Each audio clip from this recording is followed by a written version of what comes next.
Hey YouTube, Carlo here. Welcome to the vlog. This is the channel where we talk about sneakers, life, and tech. And for this episode, we're going to do my on-feet review of the off-white VANS skate high sneaker. Let's go.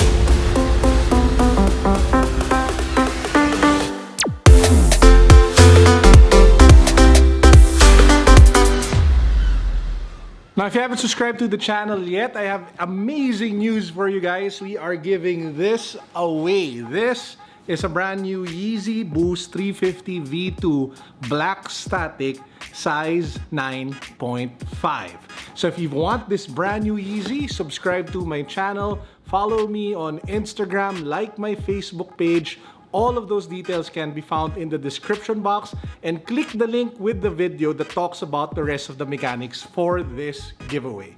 Good luck. This sneaker came out, I think, a year ago or maybe 2 years ago, and there was a lot of talk about it being a sneaker, a Vans sneaker that Off-White's Virgil Abloh made. And people were talking about it because of two big reasons. Number one, it uses the deconstructed style that Virgil Abloh popularized when he partnered with Nike for his first collaboration, the 10 sneakers. Number two, it uses a design element that Virgil also popularized, which is basically text with quotation marks. You can actually see that on the laces. It says over here, "off the wall." And because of those two reasons, there have been so many rumors. This is allegedly an Off-White secret Virgil Abloh Vans sneaker. However, we really can't tell. I honestly don't know if that's the case.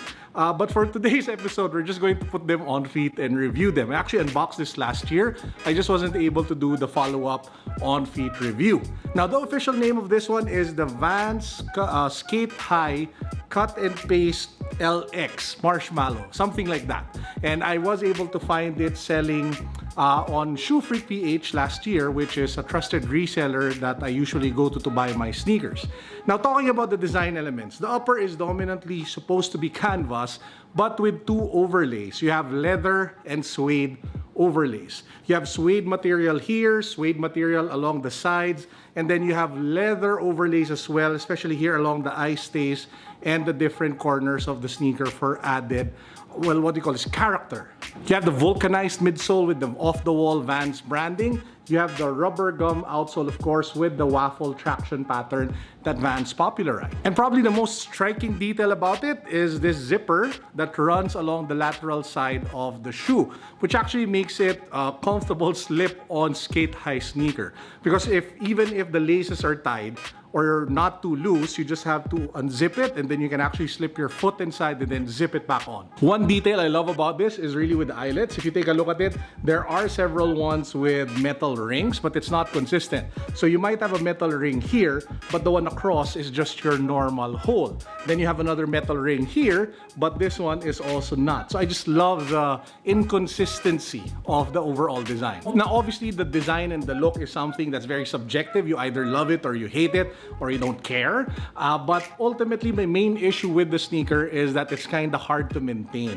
Using bulk of the material for your upper, this kind of color of suede, is just really hard to keep clean.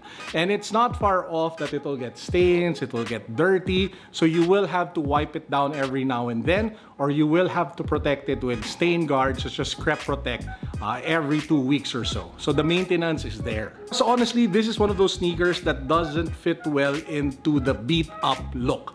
Why do I say that? For example, if you take a look at your typical Stan Smith from Adidas or your other Vans, they gain character over time and they look nice. This one, being white canvas and suede, it just looks incredibly dirty and unkempt, especially with the deconstructed look. So it's already deconstructed, it's already messy, and you're going to make it even messier with dirt. So that's my point. How is the sneaker on feet? Now, just like with most Vans, they're not really the most comfortable sneaker that you can put on. But hey, as far as skate-high sneakers go, the insole together with the vulcanized midsole on this one makes it rather okay. From a rating, for example, of 1 to 10, 9 to 10 being your Ultra Boost or your React sneakers, I'd probably give this maybe a solid 6. So do I recommend this one? You're probably better off buying the black colors or colors that are, easier to maintain. This one is really just a massive dirt magnet. So a word of caution if ever you will want to get this particular sneaker in this colorway. Okay, so let's set aside the sneaker, and at this point in the vlog, I just thought that I wanted to share with you guys my remaining Vans sneaker. So consider this as like part 2 of the video wherein I talk about my updated Vans collection. Now, the first sneaker I want to show you is a sneaker that I recently reviewed, which is the Vans Taka Hayashi Destroyed sneaker. So the review of that is up on the vlog, check it out. Brown suede, looks kick-ass, 2 sets of laces, still in my rotation, well, now in my rotation, but unfortunately it's not the most comfortable sneaker that you can wear. My all-time favorite Vans sneaker is this one, and I talked about this so much. This is, of course, the collaboration with Rude. So Rude is a Filipino-American, I think, designer. He even did like a fashion show in Paris just recently, and I just love how easy it is to wear, how comfortable it is, and you still have the classic Vans vibe, but with the Rude, plate number California thing going on with the midsole. By the way, this one uses the Ultra Cush technology of Vans, so it is rather more comfortable compared to your other Vans sneakers. So again, of all my Vans sneakers, this is the one that I am currently using the most. Now, speaking of collaborations and the Philippines, I also have these 2 sneakers. So these 2 sneakers are actually the collaboration sneakers that Vans did with Commonwealth. So Commonwealth, most of you know, is a local brand here, a local shop here in the Philippines. I think they started in the US and then they put up a branch here in the Philippines as well. They now have 3 or 4 branches. I think they have one in Greenbelt, which is the one they usually go to. They have one in SM Aura, and they have one in Power Plant. So these two sneakers came out, I think, last year or the year before that. I can't remember anymore. So this one is your slip-on with a brown suede upper, while this one is, I don't know what specific shoe this is, but it does have some sort of like greenish, grayish upper using the same suede. If you take a look at the midsole, it says over here, every generation needs a revolution, which is one of the taglines of Commonwealth, which is also found here along the midsole of the slip-on. Now, unfortunately, those are the only remaining Vans sneakers that I have. I used to have much more.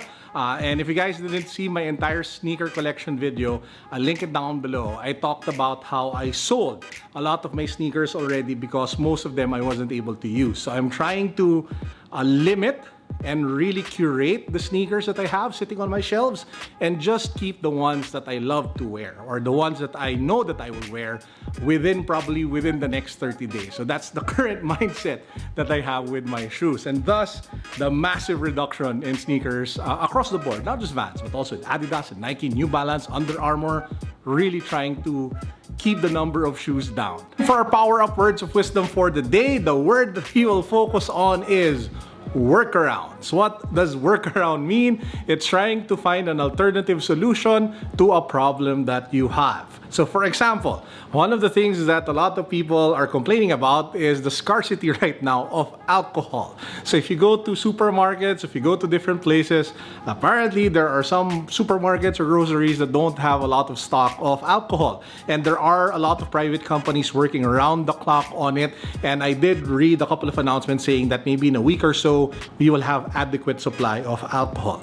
Now, here's the thing. Most of the time, we're at home. We're on home quarantine or crying out loud. So if you can't use alcohol, then the next best thing, which is actually the best thing that you can do, is to just wash your hands often.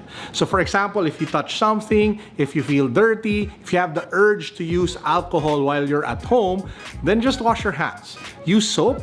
Do it for 20 seconds, sing happy birthday 2 times, or sing whatever song it is that can get you 20 seconds of washing your hands properly. So again, everything has a workaround, or a lot of things have workarounds.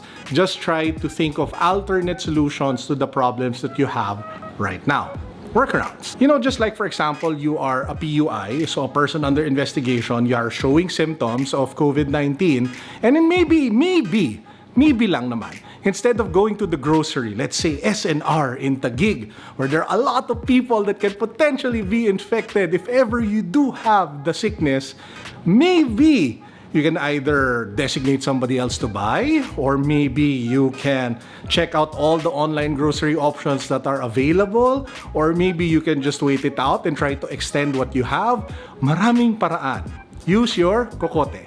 And with that said, I hope you guys enjoyed our video for today. As usual, peace, God bless. I am praying for all of our valiant frontline workers. This is for you guys. God bless you, protect you. May God protect your families as well. Keep them assured that He's watching over you. Amen. Boom.